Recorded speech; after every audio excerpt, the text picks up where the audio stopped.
It's water chestnut season on Wular Lake at the foothills of the Himalayas. But the waters are getting harder to navigate. All around us are growing mounds of silt. This boy is jumping off one of them. And it's because of these willow trees. The water was very clear here. It was blue, SUBHAN tells me, as we walk over what was once a lake. He was a forestry worker in the 1950s, hired by the government to plant willows to later harvest for firewood. I planted hundreds of thousands of trees, but it was a mistake. This has just brought destruction to the lake. It pains my heart that I'm responsible for planting these trees. The willows are choking the lake. In 1911, Wular's surface area was 216 square kilometres. It's now half that. Wular is supposed to be a natural flood barrier for the city of Srinagar downstream. But the lake's defences failed with severe consequences in 2014, inundating the city.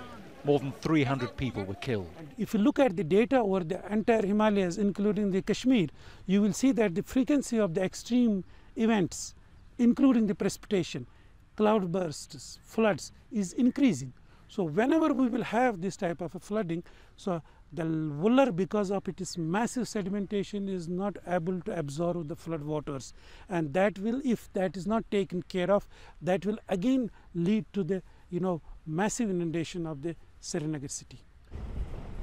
A small section of clearer water is the only evidence that anything has been done recently to clean the lake. Now, in recent years, there have been attempts to restore Wular Lake, but they've always ended up costing between tens to hundreds of millions of dollars, so there's never been enough money. So this latest project aims to try and persuade private contractors to dredge the water and take part payment of willow trees in return. But they're only going to start with 1 square kilometre.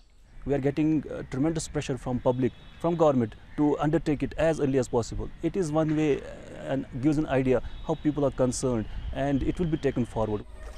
The contractor will get 2 years to de-silt and uproot the willow from their 1 square kilometre. If the scheme works, the government will extend it. It'll take decades to finish. Perhaps not enough time to beat the next extreme weather event. Bernard Smith, Al Jazeera, Wular Lake in the Kashmir Valley.